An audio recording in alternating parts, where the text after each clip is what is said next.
Hello, welcome back to the Churchill Middle School Library.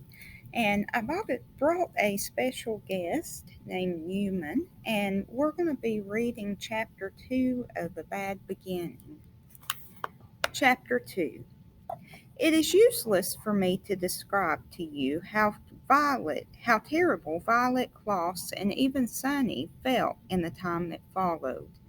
If you have ever lost someone very important to you, then you already know how it feels. And if you haven't, you can't possibly imagine it. For the Baudelaire children, it was, of course, especially terrible because they had lost both their parents at the same time. And for several days they felt so miserable they could scarcely get out of bed. Klaus found he had little interest in books. The gears in Violet's inventive brain seemed to stop, and even Sunny, who was of course too young to really understand what was going on, bit things with less enthusiasm. Of course, it didn't make things any easier that they had lost their home as well, and all their possessions. As I'm sure you know, to be in one's own room, in one's own bed, can often make a bleak situation a little better. But the beds of the Baudelaire orphans had been reduced to charred rubble. Mr. Poe had taken them to the remains of the Baudelaire mansion to see if anything had been unharmed, and it was terrible. Violet's microscope had fused together in the heat of the fire. Closs's favorite pen had turned to ash, and all of Sunny's teething rings had melted. Here and there the children could see traces of the enormous home they had loved, fragments of their grand piano, an elegant bottle in which Mr. Baudelaire kept brandy, the scorched cushion of the window seat where their mother liked to sit and read. Their home destroyed, the Baudelaires had to recuperate from their terrible loss in the Poe household, which was not at all agreeable. Mr. Poe was scarcely at home because he was very busy attending to the Baudelaire affairs. And when he was home, he was often coughing so much he could barely have a conversation. Mrs. Poe purchased clothing for the orphans that was grotesque in colors and itched. And the two Poe children, Edgar and Albert, were loud and obnoxious boys with whom the Baudelaires had to share a tiny room that smelled of some sort of ghastly flower. But even given the surroundings, the children had mixed feelings when over a dull dinner of boiled chicken, boiled potatoes, and blanched, the word blanched here means boiled, string beans, Mr. Poe announced that they were going to leave his household the next morning. Good, said Albert, who had a piece of potato stuck between his teeth. Now we can get our room back. I'm tired of sharing it. Violet and Klaus are always moping around and are never any fun.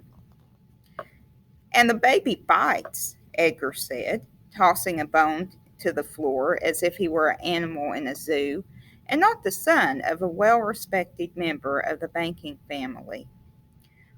Where will we go? Violet asked nervously. Mr. Poe opened his mouth to say something, but erupted into a fit of coughing. I have made arrangements, he said finally, for you to be raised by a distant relative of yours who lives on the other side of town. His name is Count Olaf. Violet, Klaus, and Sunny looked at one another, unsure of what to think. On one hand, they didn't want to live with the Poes any longer. On the other hand, they had never heard of Count Olaf and didn't know what he would be like. Your parents will, Mr. Poe said, instructs that you be raised in the most convenient way possible. Here in the city, you'll be used to your surroundings, and this Count Olaf is the only relative who lives within the urban limits. Klaus thought this over for a minute as he swallowed a chewy bit of bean. But our parents never mentioned Count Olaf to us. Just how is he related to us exactly? Mr. Poe sighed and looked down at Sonny, who was biting a fork and listening closely. He is either a third cousin 4 times removed or a fourth cousin 3 times removed. He is not your closest relative on the family tree, but he is the closest geographically. That's why. If he lives in the city, Violet said, why didn't our parents ever invite him over? Possibly because he was very busy, Mr. Poe said. He's an actor by trade and often travels around the world with various theater companies. I thought he was a count, Klaus said. He's both a count and an actor, Mr. Poe said. Now, I don't mean to cut short our dinner, but you children have to pack up your things, and I have to return to the bank to do some more work. Like your new legal guardian, I'm very busy myself. The three Baudelaire children had many more questions for Mr. Poe, but he had already stood up from the table and with a slight wave of his hand departed from the room. They heard him coughing into his handkerchief, and then the front door creaked shut as he left the house. Well, Mrs. Poe said, you three had better start packing. Edgar, Albert, please help me clear the table. The Baudelaire orphans went to the bedroom and glumly packed their few belongings. Klaus looked distastefully at each ugly shirt Mrs. Poe had bought for him as he folded them and put them into a small suitcase. Violet looked around the cramped, smelly room in which they had been living, and Sonny crawled around solemnly, biting each of Edgar and Albert's shoes, leaving small teeth marks in each so she would not be forgotten. From time to time, the Baudelaire children looked at one another, but with their future such a mystery, they could think of nothing to say. At bedtime, they tossed and turned all night, scarcely getting any sleep between the loud snoring of Edgar and Albert and their own worried thoughts. Finally, Mr. Poe knocked on the door and stuck his head into the bedroom. Rise and shine, Baudelaires, he said. It's time for you to go to Count Olaf's. Violet looked around the crowded bedroom, and even though she didn't like it, she felt nervous about leaving. Do we have to go right this minute? She asked. Mr. Poe opened his mouth to speak, but had to cough a few times before he began. Yes, you do. I'm dropping you off on my way to the bank, so we need to leave as soon as possible. Please get out of bed and get dressed, he said briskly. The word briskly here means quickly, so as to get the Baudelaire children to leave the house. The Baudelaire children left the house. Mr. Poe's automobile rumbled along the cobblestone streets of the city toward the neighborhood where Count Olaf lived. They passed horse-drawn carriages and motorcycles along Doldrum Drive. They passed the Fickle Fountain, an elaborately carved monument that had occasionally spat out water in which young children played. They passed an enormous pile of dirt where the Royal Gardens once stood. Before too long, Mr. Poe drove his car down a narrow alley lined with houses made of pale brick and stopped halfway down the block. Here we are, Mr. Poe said in a voice undoubtedly meant to be cheerful. Your new home. The Baudelaire children looked out and saw the prettiest house on the block. The bricks had been cleaned very well, and through the wide and open windows one could see an assortment of well groomed plants.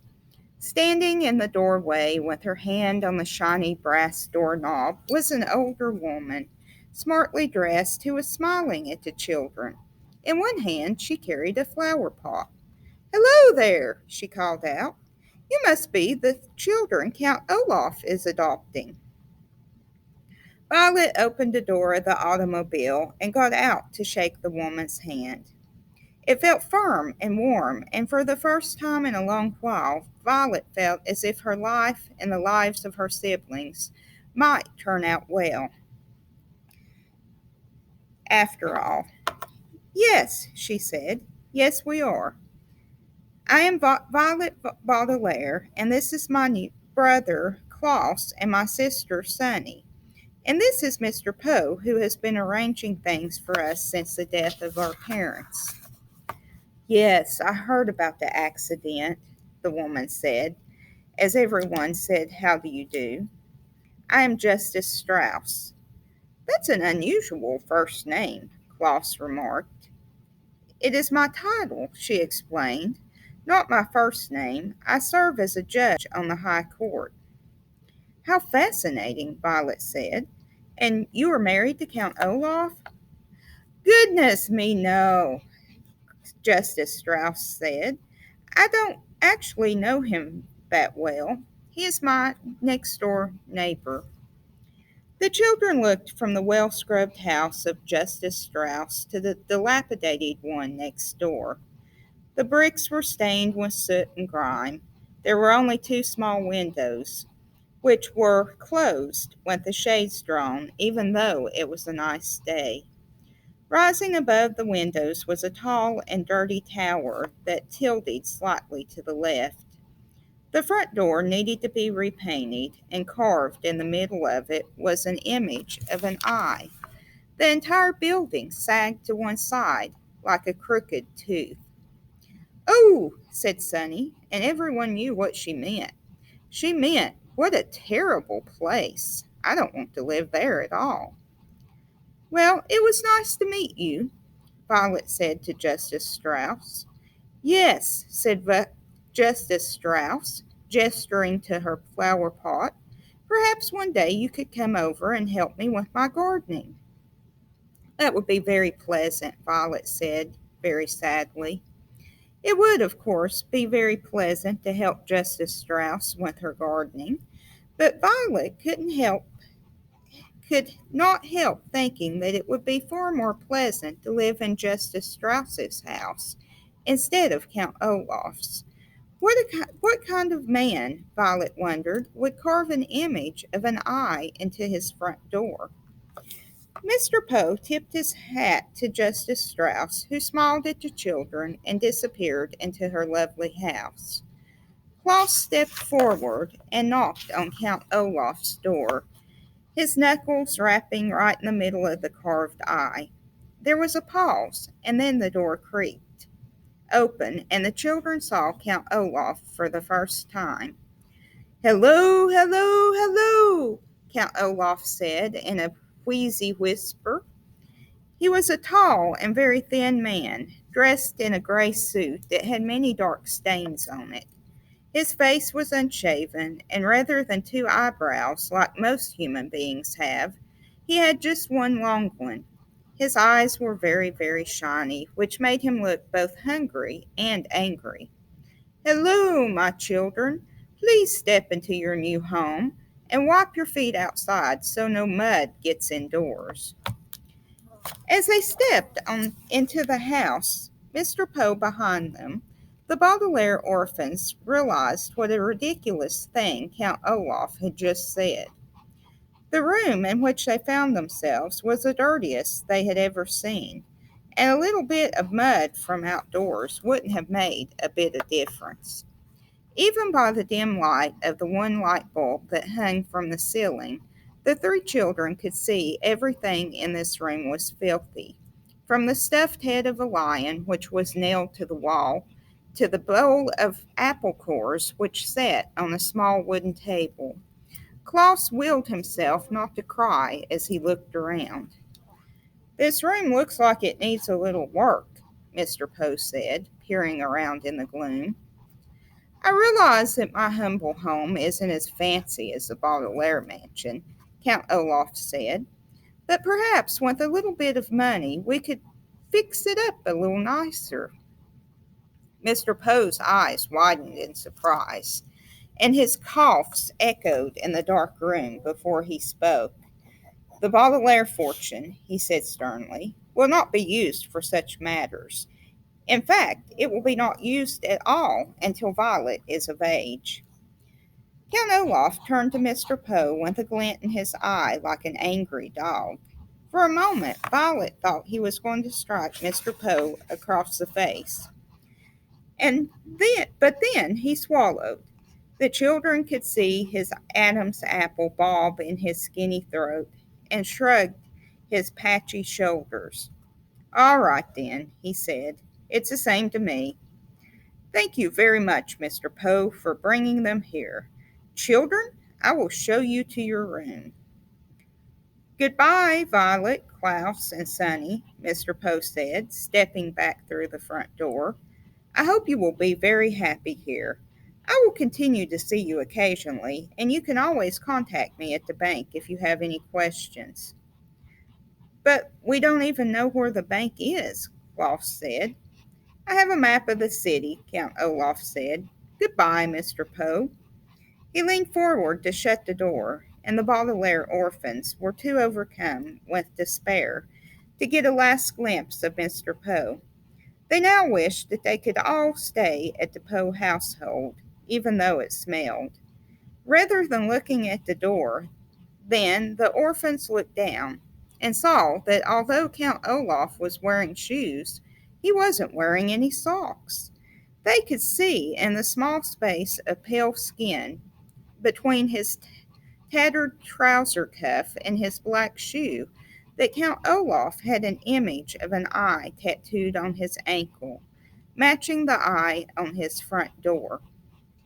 They wondered how many other eyes were in Count Olaf's house, and whether, for the rest of their lives, they would always feel as though Count Olaf were watching them, even when he wasn't nearby.